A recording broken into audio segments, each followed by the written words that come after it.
Salam sejahtera, kita sambung cerita kita tadi. Okey, sambung dengan soalan nombor 8. Rajah 2.1 dan Rajah 2.2 menunjukkan eksperimen untuk mengkaji kekonduksian elektrik bagi dua jenis bahan dalam keadaan berpejan. Okey, jadi tujuan eksperimen adalah mengkaji kekonduksian elektrik bagi dua jenis bahan dalam keadaan berpejan. So, itu adalah tujuan eksperimen kita. So, kita tengok pada gambar. Apakah perkara yang tidak sama? Apakah benda yang tak sama? Okey, saya nampak di sini adalah bahan P, and then di sini saya ada bahan Q. Jadi, apa kesan dia? Okey, mentol yang ini saya tak nampak apa-apa, dia tidak menyala. Yang ini mentol dia menyala. Okey, so ini yang kita nampak pada gambar. Jadi, apakah pemboleh ubah yang dimanipulasi? Yang tak samanya ialah bahan P, bahan Q. So, jenis bahan merupakan pemboleh ubah yang dimanipulasi. Dan apa kesan bahan? Itu adalah pemboleh ubah yang bergerak balas, iaitu mentol menyala ataupun tidak menyala. So, kita tuliskan sebagai keadaan mentol. Okey, so itu adalah untuk pemboleh ubah dimanipulasi dan pemboleh ubah yang bergerak balas. Sekarang kita tengok pula pemboleh ubah yang dimalarkan. So, tengok baik-baik pada Rajah 2.1 dan Rajah 2.2. Apakah benda yang sama? Okey, so saya nampak di sini 6 volt, sini pun 6 volt. Okey, jadi benda yang sama ialah bilangan sel kering ataupun bilangan bateri ataupun nilai voltan, iaitu 6 volt. Okey, so itu adalah benda yang sama. Okey, jadi apakah hipotesis yang sesuai untuk eksperimen ini, untuk berdasarkan gambar rajah ini? Okey, so kalau kita imbas balik tadi, kita ada dua cara menulis hipotesis, sama ada menggunakan perkataan jika ataupun semakin. So, untuk eksperimen ini, perkataan semakin nampak tidak sesuai. Okey, jadi kita cancelkan. So, kita guna perkataan jika. So, kita boleh tulis hipotesis sebagai jika jenis bahan yang digunakan adalah bahan Q. Okey, bahan Q, maka mentol akan menyala. Okey, ini bahan Q, mentol menyala. So, itu ialah hipotesis yang kita boleh tulis. Okey, apa pemerhatian pada gambar ini? Okey, mentol dalam Rajah 2.1 tidak menyala, manakala mentol dalam Rajah 2.2 menyala. Soalan pemerhatian ini mudah sahaja. Tengok pada gambar apa yang kita perhatikan. So, untuk pemerhatian ini, beri tumpuan lebih kepada kita punya pemboleh ubah yang bergerak balas. Okey, now, apa inferennya? Okey, inferen kita boleh tulis mentol dalam Rajah 2.1 tidak menyala. Okey, nyatakan sebab mengapa tidak menyala. Kerana apa? Kerana bahan P tidak mengkonduksikan arus elektrik. Okey, ini kita menerangkanlah mengapa bahan P dan mentol menyala, mengapa bahan Q mentol menyala. Bahan P tidak menyala, bahan Q mentol menyala. So, andai kata di sini inferen saya tulis mentol dalam Rajah 2.2, okey, so 2.2 mentol dia menyala. Okey, so Rajah 2.2 mentol menyala sebab apa? Sebab bahan Q mengkonduksikan arus elektrik. Okey, so itu adalah inference, okey, untuk gambar rajah ini. Okey, next we go to definisi secara operasi bagi kekonduksian elektrik. So, apa maksud kekonduksian elektrik berdasarkan gambar rajah ini? Okey, jadi kita boleh katakan kekonduksian elektrik adalah keadaan yang menyebabkan mentol menyala. Okey.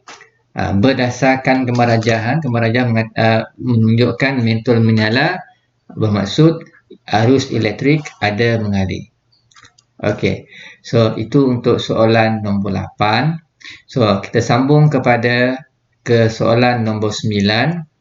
Okey, dalam soalan ini dia kata rajah 4 menunjukkan kajian terhadap kereaktifan 3 jenis logam X. So, di sini kita hendak kaji kereaktifan 3 jenis logam X. Okey, so dia menunjukkan aparatus yang diguna dan disertakan dengan keputusan eksperimen itu. Kita ada logam X dan juga keputusan. Logam X dia kata terbakar dengan terang. Logam Y percikan api yang terang dan marak. Dan logam Z dia kata percikan api dengan sedikit api yang malap. Okey, kalau masih ingat lagi bila diberi jadual, okey, kolom yang pertama, okey, yang ada bahan-bahan itu X, Y, Z, kolom ini merujuk kepada pemboleh ubah yang dimanipulasi. Okey, that is our manipulated variable ataupun PUM. Okey, yang sebelah sini, yang semua yang di sebelah kanan itu akan merujuk kepada kita punya pemboleh ubah yang bergerak balas. Okey. So, apa pemboleh ubah yang dimanipulasi? Okey, logam X, logam Y, logam Z. Kita guna istilah yang lebih umum iaitu jenis logam. Bergerak balas pula, okey, tengok apa yang dinyatakan dalam keputusan ini. Okey, dia lebih merujuk kepada warna nyalaan ataupun keadaan nyalaan. Okey, X dia kata terbakar dengan terang. Y percikan api marak. Z percikan api, sedikit api lah, and then dia malap. So itu keadaan nyalaan. Okey, ataupun kita boleh juga tuliskan sebagai warna nyalaan. Now, bagaimana pula pemboleh ubah yang dimalarkan? Okey, so kita diberi logam kan untuk adil. Kalau ini ialah 5 gram, maka Y mestilah 5 gram. Z juga mesti 5 gram. Itu yang kita kata adil. Okey, so pemboleh ubah yang dimalarkan mestilah jisim logam itu. Okey, so itu untuk pemboleh ubah yang berkaitan. So, kita pergi kepada hipotesis berdasarkan kita punya eksperimen ini.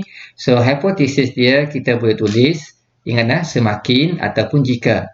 Ada masanya kedua-duanya kita boleh pakai.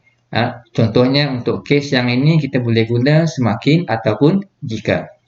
Okey, andai kata kita guna semakin. Okey, semakin bertambah kereaktifan logam terhadap oksigen, semakin bertambah warna nyalaan. Okey, sebab kita bercakap tentang kereaktifan 3 jenis logam X. Sebab itulah dalam hipotesis kita menggunakan perkataan kereaktifan. Okey, atau kalau kita pakai jika, so kita boleh tulis jika jenis logam yang digunakan adalah logam X, maka logam X akan terbakar dengan terang. Okey, so ini logam X so terbakar dengan terang. Even though nampak macam tak cantik dia bunyi dia, tapi it is satu daripada hipotesis. Okey, now kita pergi kepada pemerhatian. Okey, pemerhatian. Tengok apa yang berlaku kan. So logam X terbakar dengan warna nyalaan yang paling terang berbanding logam Y dan logam Z. So itu pemerhatian kita. Seperti yang saya sebutkan tadi, untuk pemerhatian beri tumpuan khusus untuk pemboleh ubah yang dimanipulasikan. Okey, iaitu berkenaan dengan warna nyalaan. Okey, apa inferen dia? Okey, mengapa logam X terbakar dengan terang? Okey, so kita boleh tulis logam X terbakar dengan terang sebab logam X sangat reaktif berbanding logam Y dan logam Z. Okey, so lagi sekali kita nampak di sini kita menggunakan perkataan reaktif. Datangnya daripada soalan tadi kan, kereaktifan tiga jenis logam X, Y dan juga Z. Okey. Definisi secara operasi bagi logam kurang reaktif. Okey, logam kurang reaktif. So, antara X, Y, Z ini yang manakah yang paling kurang reaktif? Nah, tentulah Z yang paling kurang reaktif. Okey, mana kita tahu? Tengok kepada keputusannya. Dia menghasilkan percikan api sahaja. Dahlah percikan api sedikit sahaja, kemudian dia malap. So, dia yang paling kurang reaktif. Okey, so definisi bagi logam kurang reaktif kita boleh tulis sebagai adalah bahan yang menghasilkan warna nyalaan yang malap. Okey, so mengapa saya menggunakan perkataan warna nyalaan? Sebab dalam pemboleh ubah dimanipulasi, pemboleh ubah yang bergerak balas tadi, saya menggunakan perkataan warna nyalaan. Okey, so itu adalah definisi secara operasi bagi logam kurang reaktif.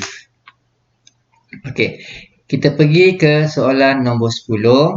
Okey, first tengok pada penyataan di sini. Rajah A dan B menunjukkan eksperimen untuk membandingkan kereaktifan logam P dan Q dengan asid hidroklorik cair. Okey, so tujuan eksperimen ini ialah untuk membandingkan kereaktifan antara dua logam kan, logam P dan logam Q. Okey, tindak balasnya dengan asid hidroklorik cair. Okey, so tengok pada gambar, apa benda yang tidak sama? Yang tak sama yang saya nampak, okey, yang atas ini dia menggunakan logam P. Bawah ini logam Q. Okey, jadi ini pemboleh ubah yang dimanipulasi. So, kita tulis jenis logam. Okey, apa kesan daripada penggunaan logam yang berbeza ini? Okey, logam P ini saya nampak di sini banyak ini sahaja. Tapi logam Q, lagi besar ruang kosong atas ini. Apa yang ada di ruang kosong sini? Gas. Okey, gas. So, untuk gas, apa yang kita nak ukur? Kita ukur isi padu gas yang terkumpul.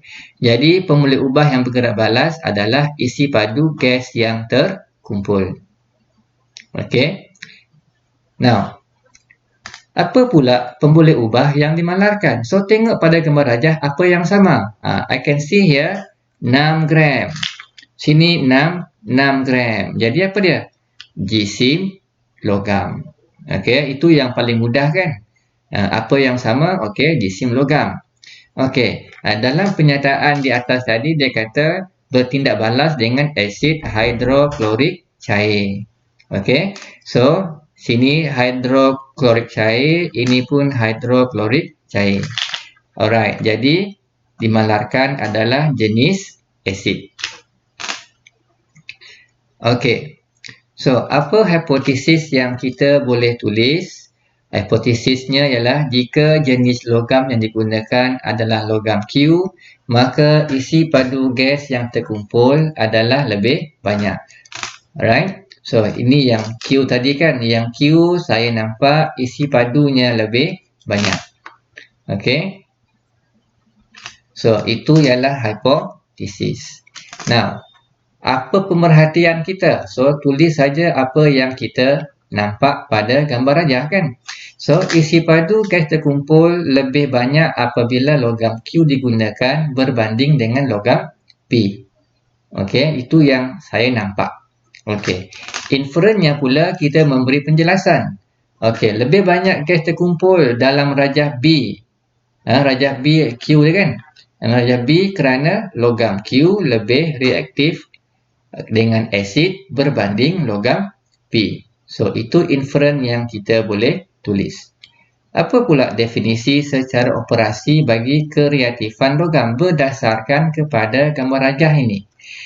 Okey, jadi kereaktifan logam adalah keadaan yang menyebabkan gas terkumpul dalam buret. Okey, again if you see definisi secara operasi ini saya merujuk kepada pemboleh ubah yang dimanipulasi. Pemerhatian pun saya rujuk kepada pemboleh ubah yang dimanipulasikan.